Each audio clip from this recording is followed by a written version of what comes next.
que decías como algo difícil que se sostenga. Bueno, por el tema de los precios internacionales Mm, que eso supone, ¿no? ujú. En la medida que se prolongue, eh, empiezan a haber problemas de infraestructura, eso se vuelve permanente y hay escasez de oferta petrolera. Y ahí empiezan las Entonces, con esa presiones. escasez, Ujú. suben más los precios que ya están altos, eso genera problemas económicos recesivos en el mundo, racionamiento de energía, etcétera. Bien. Por mi parte, en esta negociación, ¿quién crees que está mejor parado? Bueno, depende en realidad cuánto esté dispuesto a soportar dolor Estados Unidos. Eh, Irán es más débil militarmente y tiene menos fuerza, pero, pero la situación no es sencilla para ninguno de los actores. Bien. Eh, Irán puede sufrir mucho dolor, puede ha mostrado una capacidad de resistencia, pero este, lo cierto es que el nivel de devastación de su economía, si Estados Unidos empezara de vuelta con ataques, puede ser muy grande. Ahora, ¿puede Trump bancarse meses de precios altos del petróleo y de recesión? Es una pregunta difícil. Claro. Los dos tienen mucho para perder. ¿Y crees que el poco apoyo social que tienen Estados Unidos en vista que en noviembre de este año van a tener elecciones, también puede ser un atenuante para que deje intensificar, digamos, el conflicto bélico? Sí, es una cosa que podría suceder tranquilamente, que es que retomar las hostilidades es costoso políticamente para Trump, cada vez más con su propia base republicana. La imagen de Israel es mala hoy en Estados Unidos, así que sí, ese es un factor indudablemente, diría que el más importante, que es el interno, no el externo. ¿Y qué papel juegan los otros actores en este conflicto? Porque estos factores externos, pienso en el resto de Europa, pienso en, bueno, en Rusia, pienso en China. Bueno, Rusia está muy cómoda con el conflicto porque significó que el levantamiento de sanciones significa una situación en la cual su petróleo es más valioso, su capacidad de hacer la guerra en Ucrania es más valiosa. El resto son consumidores y como consumidores están expuestos a los altos precios del petróleo y por lo tanto en una condición más precaria frente a la guerra, ¿no? Ujú. Son afectados de la guerra aunque no participan de ella. Dicho esto, creo que China tiene un interés en debilitar a los Estados Unidos que hace que también le interese continuar el conflicto. Claro, y con mucho más paciencia, evidentemente. Martín, tengo una que tiene que ver con esto, pero que está en este caso ya más orientado hacia la posición de Israel. ¿A Israel no le conviene acaso que empiece la retirada de los Estados Unidos o que avance la tregua de los Estados Unidos con Irán?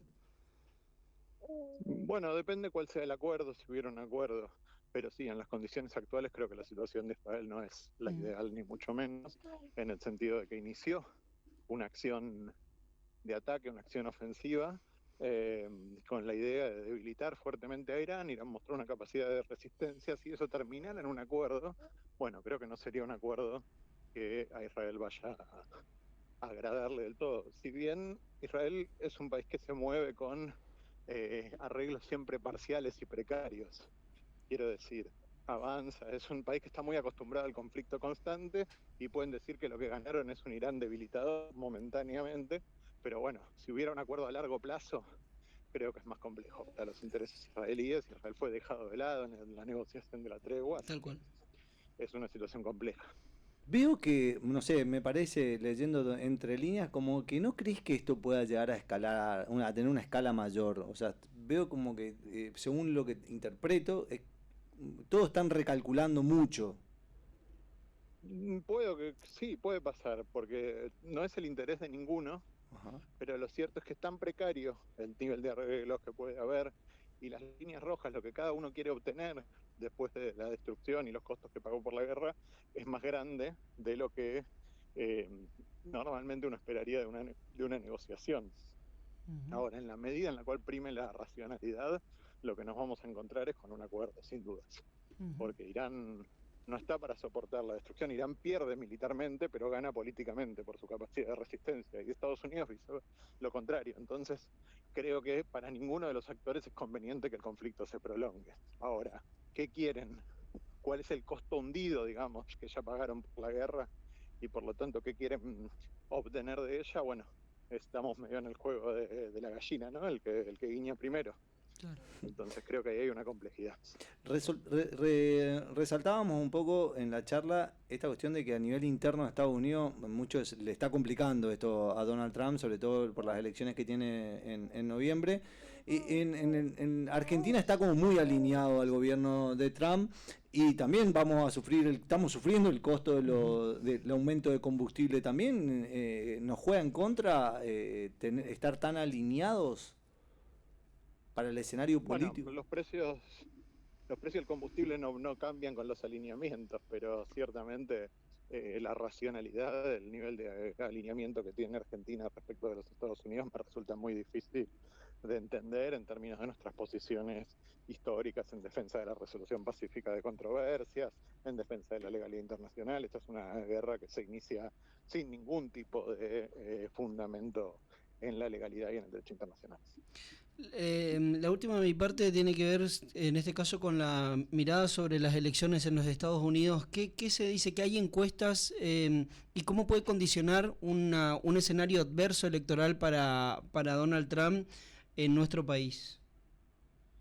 Hoy habría si fuera la legislativa, habría una derrota probablemente de los republicanos en la Cámara de Representantes, que es el equivalente a nuestra Cámara de Diputados, Uh-huh. pero difícilmente los demócratas podrían recuperar la mayoría en el Senado.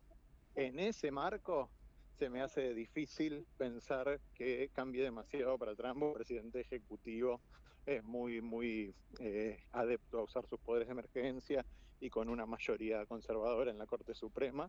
Obviamente el golpe sí sería político, va a ser un presidente débil que no tiene reelección, pero creo que más complejo sería si los demócratas, si esta distancia se agrandara, y faltan meses y Trump es impopular y su impopularidad está creciendo.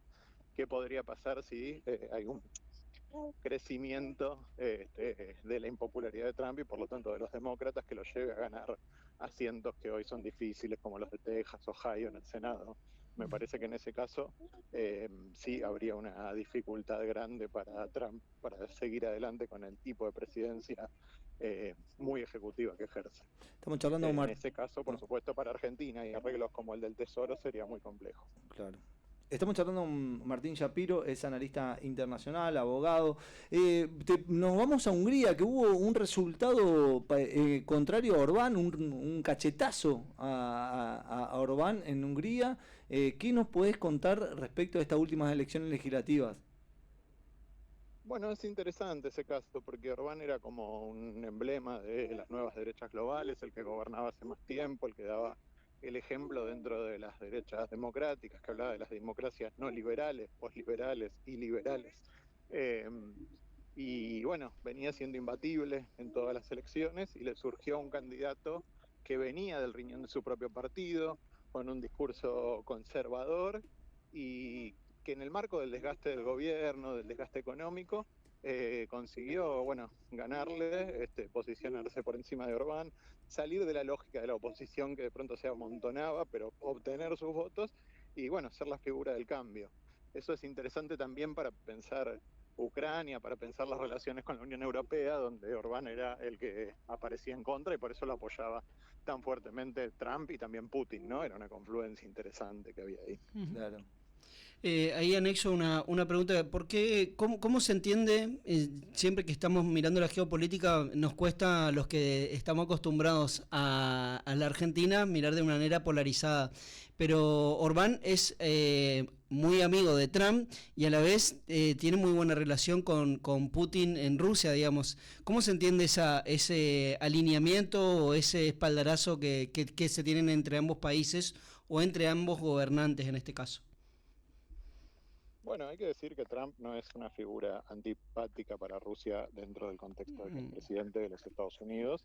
Y hay una mirada tal vez sobre el ejercicio del Estado que me parece que es más confluyente de lo que uno está acostumbrado, más allá de que Putin no tiene las limitaciones que tiene Orbán de la Unión Europea y de la legalidad continental, ni tiene las limitaciones que tienen los Estados Unidos por su forma de diluir el poder presidencial en unos frenos y contrapesos y un federalismo muy activo. Uh-huh. Pero hay una visión que no es tan antagónica y de hecho eso se refleja en cómo Trump ve el conflicto, por ejemplo, en Ucrania comparado con cómo lo veía Biden, ¿no? Uh-huh.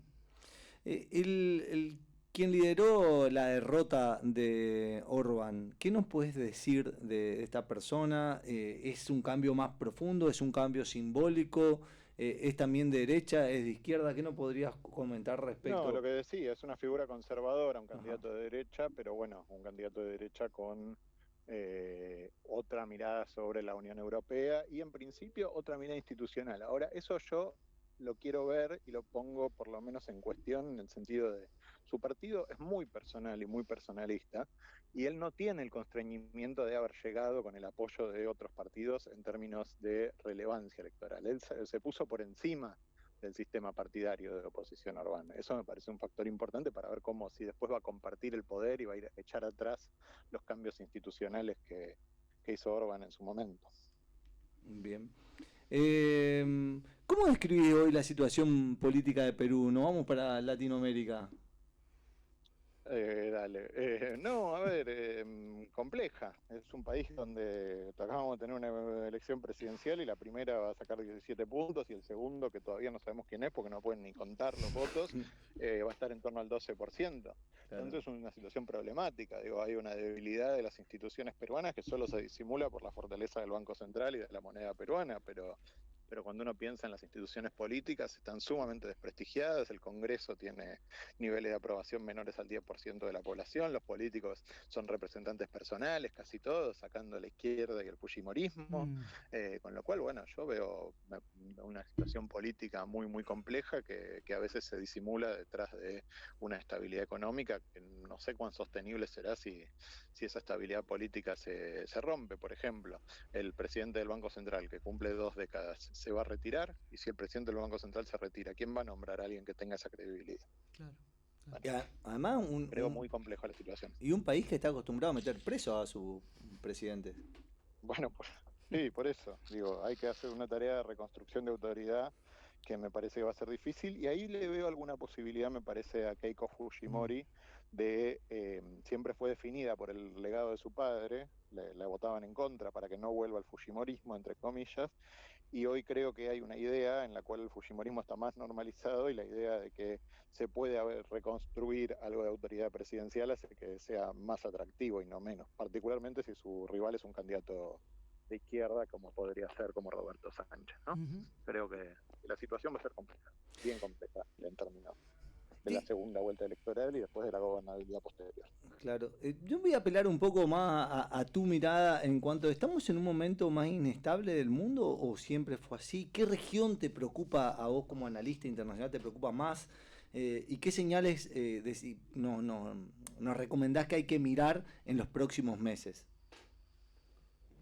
A ver, creo que hay una inestabilidad política en Occidente que es novedosa, y junto con esa inestabilidad política en Occidente que es novedosa, que tiene que ver con la crisis de los partidos tradicionales y con la idea, antes esos eran los lugares, ¿no? Uno pensaba en progreso y pensaba en Europa, en los Estados Unidos, hoy creo que el poder económico se desplazó hacia Asia, y diría que por un lado los riesgos en los países desarrollados, Occidente, en Estados Unidos, Europa, son internos, pero la fuente de inestabilidad que a mí me preocuparía más que la guerra que hay en Medio Oriente, más que es cuando esa inestabilidad se traslade a Asia, donde hay algunos conflictos entre India y China y los Estados Unidos, esos conflictos que están latentes me parece que son muy, muy, muy complejos de pensar si se desataran.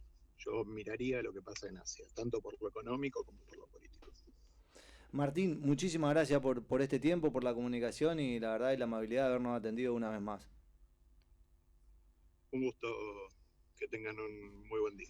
Abrazo enorme. Martín Shapiro, analista internacional, estuvo charlando aquí con nosotros en Pasa de Todo. Una metralleta de preguntas le hicimos. Y bueno, aprovechamos la oportunidad que gentilmente nos atendió porque estaba con un bebé, parece encima. Sí, pareciera que estaba paternando. Nosotros estamos llegando al final del Pasa de Todo el día de la fecha. Guido, no sé qué le pareció a usted el programa del día de la fecha. Espectacular, completísimo, la verdad. Haciendo un poco... Yo me quedé con mucho más ganas de hablar con Martín, la verdad, porque el mundo hoy, digamos, nos está dando muchos indicios de lo que pasa en nuestro país, ¿no? Ya se decía en su momento que la política internacional o la geopolítica en algún momento pega sus coletazos y el efecto para mí quizás, o por lo menos en términos políticos, las elecciones en Hungría me parece que dan una noción de que hay un enaltecer de alguna manera o un reverdecer o volver a reivindicar los valores, en este caso de Europa, de una Europa más concentrada, una Europa más unido, que tuvo destellos como en Hungría, pero esto es un datito medio a colación.